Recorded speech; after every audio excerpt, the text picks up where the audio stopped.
오늘 아침을 여는 말씀은 예레미야 49장 16절의 말씀입니다. 바위 틈에 살며 산 꼭대기를 점령한 자여, 스스로 두려운 자인 줄로 여김과 내 마음의 교만이 너를 속였도다. 내가 독수리같이 보금자리를 높은 데에 지었을지라도 내가 그리로부터 너를 끌어내리라. 이는 여호와의 말씀이니라. 할렐루야. 오늘 말씀을 통해서 주님의 뜻을 깨닫는 지혜와 기도의 응답을 누리는 은총이 우리 모두에게 넘치게 될 줄로 믿습니다. 어제는 모압이라고 하는 이방 나라가 받을 벌에 관해서 살펴봤었는데, 오늘은 바벨론 군대의 공격에서 피할 수 없었던 암몬과 에돔, 그리고 도시국가인 다메섹과 게달, 하솔 족속들, 그리고 먼 나라인 엘람이 받을 벌에 관해서 기록하고 있습니다. 그리고 그 다음 장인 50장부터는 바벨론의 멸망에 대해서 다루고 있습니다. 오늘은 바벨론에게 멸망당한 나머지 이방 국가들을 전부 살펴보면서 그들의 멸망 원인을 알아보고 인생의 지혜를 얻고자 합니다. 첫 번째로는 암몬이 받을 심판입니다. 1절부터 6절까지 기록되어져 있는데요. 암몬 자손은 이스라엘 갓 족속의 땅을 무력으로 침략해서 거기에 자리를 잡습니다. 그런 암몬 자손을 하나님께서는 기뻐하시지 않으셨는데요. 암몬 자손의 조상은 아브라함의 조카인 롯이 근친상간을 통해서 둘째 딸로부터 얻은 아들 베남미에서부터 시작이 됩니다. 근친상간으로 이루어진 나라가 결국에는 친척나라인 이스라엘과 피 튀기는 전쟁을 하였고, 갓이라고 하는 족속을 멸절 위기까지 몰아붙였으니 이스라엘의 하나님께서는 그런 암몬을 심판하실 것이며 이스라엘의 잃어버린 땅을 다시 회복하게 해주시겠다고 말씀을 하십니다. 하나님께서 심판하시고 벌하신 이 암몬은 재물을 쫓아 따르던 사람들이었습니다. 본문 4절에 이렇게 기록합니다. 패역한 딸아, 어찌하여 골짜기 곧 내 흐르는 골짜기를 자랑하느냐. 내가 어찌하여 재물을 의뢰하여 말하기를 누가 내게 대적하여 오리오 하느냐. 이렇게 말씀하시면서 암몬 자손의 재물을 의지하는 그 잘못된 판단을 지적하고 계십니다. 재물을 의지하며 세상에 두려울 것이 없다고 했었던 이 암몬 자손은 바벨론이라고 하는 무기를 드신 그 하나님의 심판 앞에서 꼼짝할 수 없었습니다.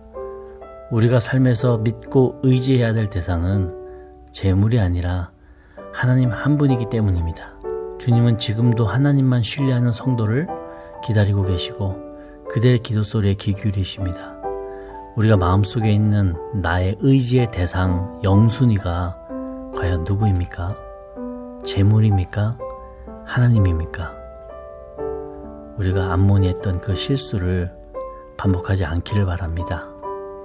부디 나의 영순위는 하나님 되셔서 그 하나님 의지하고 붙잡으실 때에 하나님께서 앞길을 열어주시고 또한 우리가 갈 길을 보여주실 줄로 믿습니다. 또 에돔이 받을 심판에 대해서 이렇게 기록을 하고 있습니다. 다른 나라의 멸망을 조롱하고 자신의 안전을 자만했었던 이 에돔에 대한 심판 예언이 7절부터 22절까지 기록이 되고 있는데요. 한때는 이 에돔이 지혜와 명철을 자랑했었던 나라였는데 서서히 타락해 가면서 교만한 자리에 앉게 되었습니다. 그리고 자신들에게 임할 그 심판을 깨닫지 못했습니다. 에돔은 산지 위에 세워진 국가였기에 상대적으로 높은 곳에서 안전하게 지낼 수 있었습니다. 이러한 환경으로 인해서 에돔은 단 한 번도 타국에 의해서 점령당한 적이 없었습니다. 높은 지대에다가 성을 쌓고 거기서 살았었기 때문이죠. 그들은 지형의 이점을 자신들의 능력 때문이라고 착각하면서 교만의 늪에 빠져 있었습니다. 이처럼 교만은 지혜자의 명철과 총명을 어지럽게 만듭니다. 주변 사람들의 인정과 자기의 의로움에 빠진 사람은 교만의 올무에 의해서 넘어지기 쉽습니다. 아무리 지혜롭고 명철한 사람이라 할지라도 하나님께 영광 돌리지 않는 그 마음이 바로 교만인데, 그 교만에 사로잡혀 있다면 결국 그 누구보다도 가장 미련한 사람이 되고 마는 것입니다. 나의 마음속에 높은 요새와도 같은 교만의 탑이 쌓여가고 있는 것은 아닌지 살펴보기를 원합니다. 아무리 천연 요새인 에돔도 무너질 수밖에 없는 그 교만을 조심하시는 저와 우리 성도님들 되기를 바라겠습니다. 또 다메섹이 받을 심판이 23절부터 27절까지 기록이 되고 있는데요. 찬송의 성읍 다메섹을 고통과 슬픔의 성읍으로 만드실 거라고 말씀하십니다. 그들도 교만했었기 때문이었는데요. 여러분, 다메섹 하면 생각나는 사람이 있지 않으십니까? 바로 신약 성경에 나오는 바울이라고 불리게 될 사울이라고 하는 사람이죠. 이 사울이 다메섹 도상에서 예수님 만나 쓰러지면서 자신 안에 있던 교만이 다 무너졌습니다. 교만해지는 순간이 바로 넘어지는 순간이더라고요. 자신의 능력으로 무언가를 할 수 있다고 착각하게 될 때 무너지기 쉽다는 것이죠. 하나님께서는 자기 자신을 더욱 낮추고 매사에 하나님께 의뢰하는 자를 높이시기를 원하십니다. 그러므로 우리는 어느 자리에 있든지 날마다 겸손히 하나님만을 바라봐야 할 것입니다. 오늘 나의 생각과 나의 힘을 의지하기보다 내일의 하나님을 찾고 하나님의 능력을 의뢰하는 저와 우리 성도님 되시길 바라겠습니다.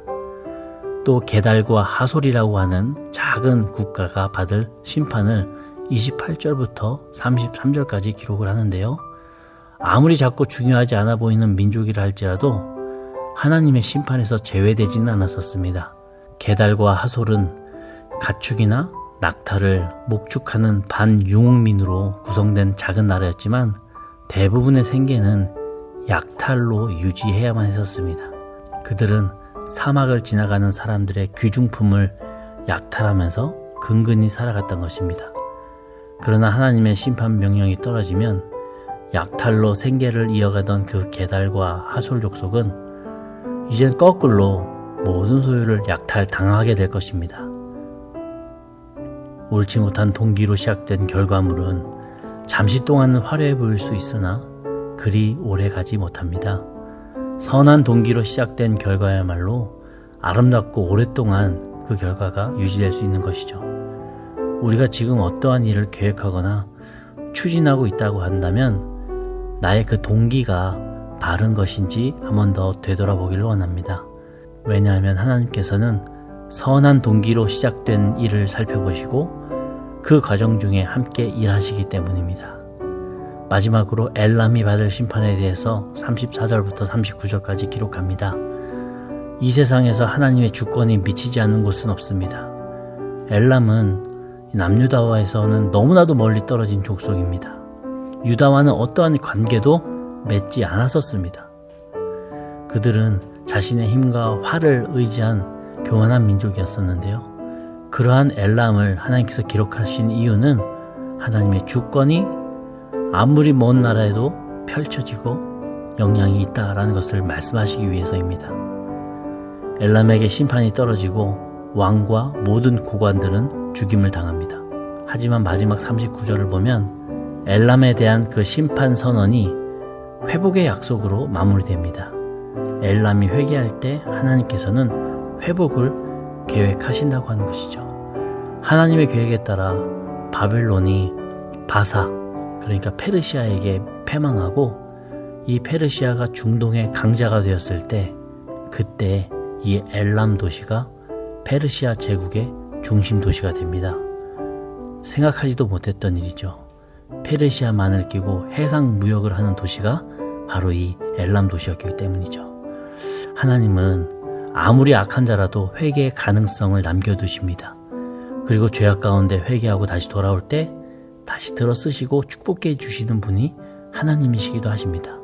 오늘 나에게도 회개라고 하는 길을 통해 축복의 기회를 주시는 하나님의 음성에 귀 기울이면서 겸손하게 주님을 최고로 삼으시는, 주님을 의지하시는, 주님을 영순위로 삼으시는 저와 우리 영등포 중앙교회 성도들 다 되시기를 주님의 이름으로 간절히 축원합니다. 아멘. 우리 함께 기도하시도록 하겠습니다.